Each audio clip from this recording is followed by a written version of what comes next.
So what were some of those challenges? I mean, I wouldn't even let's call them growing pains, man. What were some of those growing pains? You know, first moving, you know, from the South and you know just in a different environment. Man, like that. First thing first was the hardest thing at first for me was leaving my people, leaving what I'm used to. That was the hardest thing ever. For the simple fact, we grow up. This all we used to. This all we know. You know what I'm saying? We don't think of nothing bigger than here because we ain't never seen nothing bigger than here. So you leaving home scared. I cried on the bus all the way because they had sent me straight out. They sent me all the way to Oklahoma. Yeah. Man, come on. Flying way out there, scared. You ain't got your mama out there. You ain't got no your homeboys out there with you. No girls out there. No nothing. You out there by yourself. All these people you never met before in your life. Nervous. Don't know what you getting into. Because the recruiter tell you one thing, but that ain't really how it gonna go down all the time. You know what I'm saying? So I was scared of hell. I ain't gonna lie to you.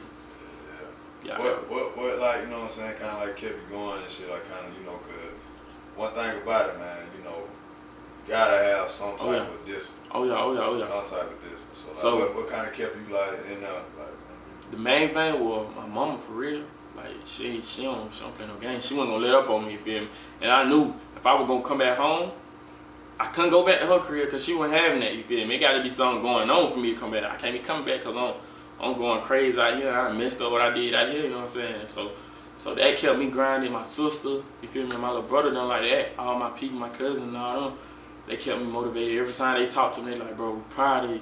Keep going. Like, bro, we look up to you, this and that, third and all that. Keep going, keep going. That's all I kept hearing, like, keep going. It gonna get hard sometimes, but you got to keep going because at the end of the day, it'll be worth it in the end, for real. And that harder said, what it easier said than done. Right. That's really what it is, cause they can tell you that all day. Keep going, keep going. You over here, man, these folks yelling at you. You can't say nothing back to them. That was probably another hard one, cause I'm like, shit, hell no. But I don't fit to say, yo, you talking to me like that? You crazy? My mama don't even talk to me like that. She was like, no, we can't go for it. But at the end of the day, bro, you gotta do what you gotta do. You gotta take care of that business, for real.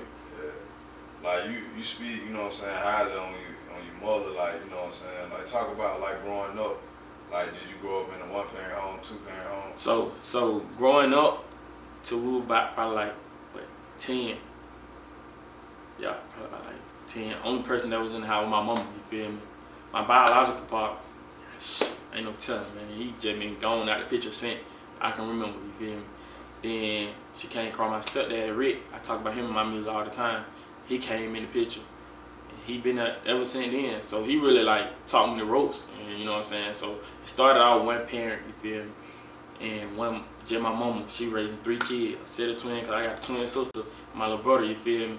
And she raising no problem, you feel what I'm saying? Like taking care of business. We stayed in Fred clothes, Nike, name brand, Polo, Izod, all that. We stayed in that. And then she'll go to work, you feel me? She got holes in her New Balance and stuff like that, her Nike shop and stuff like that. So I seen her take a L just to make sure we was straight, you feel me? Food on the plate, food on the table every night, cooked meals, all that, you know what I'm saying? I ain't gonna cap it and make it seem like, oh, I came from nothing. My mom took care of business, you feel me? Then when Pop came in the picture, he took that weight off his shoulder. He came in, he played a big role, you feel me? He filled them shoes. Cause before he came in, nobody ain't come to tell me, oh, what's up, let's go to the barber shop. Let's go grab something to eat. Let's go to Chuck E. Cheese, stuff like that. He came in the picture doing that off the rip, like showing you what you supposed to do, how you supposed to raise people, how you supposed to talk to people, how you supposed to handle business. You feel me? You do something, you gotta look that person in the eye. Whatever you do, whatever kind of trouble you get into, make sure you stand on that. You feel me? Take the consequences regardless. 10 toes down, like. And he been that solid guy ever since. So that really what I seen growing up, all the way up to this day. Like he's still there. He never traded, never went nowhere, never. You know what I'm saying? Misguided me or anything, gave me so much game, you feel me? And it's so crazy because I be telling folk like a lot of stuff, like I had to learn on my own because I ain't had no father figure.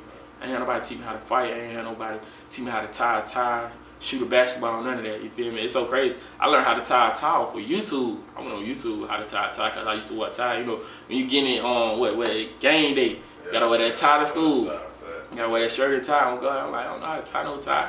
I had to look it up on YouTube. And started learning how to tie bow ties, all that. Then I started tying hit ties and stuff like that. So, yeah, that's what it was for us. Coming up, they made sure everything was straight, though. We didn't really have to worry about that, you feel me? What about like sibling? You spoke about your twin sister. Like, were you the oldest? So really, I'm one of the babies. You feel me? My stepdad, that my pops. You feel me? He got 11 kids in all. You feel me? We one of the babies. You feel me? Everybody else older than us. Well, we got 3 little brothers on there. We got K, with K19. Dude, he finna turn 13 with next Thursday. And then we got Jalen. Jalen 18. He just graduated, but he stay in Texas, so he ain't down here. But everybody else older than us, so we one of the babies. You feel me? I'm one of the baby boys, and so, but that don't change that. He tell me all the time, like, well, everybody look up to you because you're doing something right. You take care of business. Like, I can depend on you. I can make sure everything's great. If I tell you to do something, it's gonna get done. I ain't gotta worry about it. You ain't gotta add me 2 times. You know what I'm saying? Anything like that, I'm gonna take care of business because that's all we on. They stay on your ass now, for sure. They stay on your ass. They don't let up. What was it like growing up, like being the youngest? Like, you know what I'm saying? What kind of? Oh man, you got your family feud, man. The big brother take on you. You mad at the big brother. The little brother look up to you. They want to copy everything you doing. You like, man, no, you can't go. You trying to go somewhere. They like, can I come? You like, no, you can't come. You hear my mama yell down the stairs. Yeah, he can go with you. Yeah. Damn, man, I'm trying to do my own little thing. You feel me? Older brothers though, they show nothing but major love. This ain't nothing but love. You feel me? Like everybody supportive, very supportive, like real intact. So it kind of like close family. That's why I speak on family all the time. Cause like that's all I really know for real. My mama, my granny, that's what they push for real. Like family, like that's all you got. Make sure you take care of family because they gonna take care of you. So like let's talk about like you know what I'm saying, the transition in the music. Like, you know what I'm saying, like what point in time in life was this for you? Like, was you still in the military? And like what was going on? Like, what kind of made you know what I'm saying? Oh yeah. Like, get out of it? Oh yeah. So I started doing music when I got in Kentucky, and I met these 2 dudes, Gene and Smith, and they were my only homeboys at Knox at first when I first got out there. Some of the first 2 people I met, they was always chilling, kickback, laughing and stuff like that. So I started kicking it with them and stuff. And then they used to always tell me like, we're going to the studio, this and that, third, whatever. They be like, you coming? I'm like, nah, I ain't coming, dog. Like, I don't come, I'm gonna do my own, I'm just chilling in the crib playing the game or something like that. They be like, man, come on. I'm like, man, all right. So one day I pulled up on them, went to the studio with them or whatever. And then they like, you get in the booth? I'm like, hell no, I ain't getting no booth. I ain't no rapper. Like, no, I ain't getting no booth. I ain't doing none of that. They like, shit, you never know what you're doing till you go in there. And just playing around, I went in there, did a song. I think I made a song called Nick that day or whatever.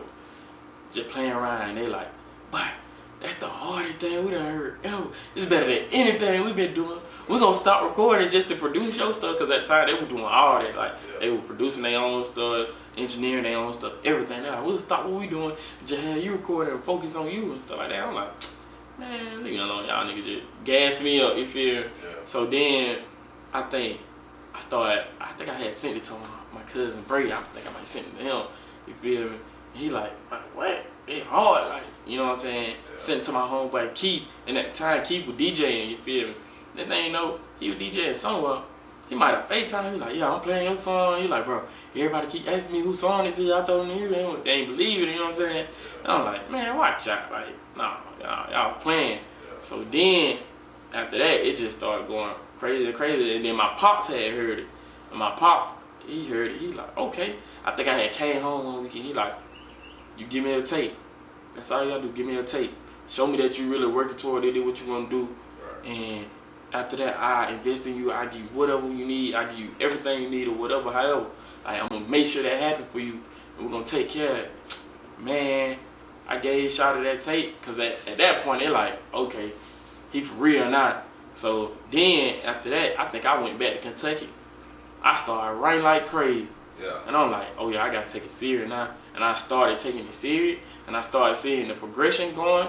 Everything getting better and better. Every time I get on now, I can do something a little bit better, change up something, sound good. You know what I'm saying? And then after that, I'm hearing it. I'm like, hold up, it do sound good. So I locked in. Then after that, that was it. Say they like it when I start popping my shit. I just did it cause I ain't have shit to do. I been rapping for 6 months, dropped my first tape. Yeah, that bitch that went through the roof. Kept me speeding on Broadway. I was switching lanes in the Burgundy Chevy coupe. I been working my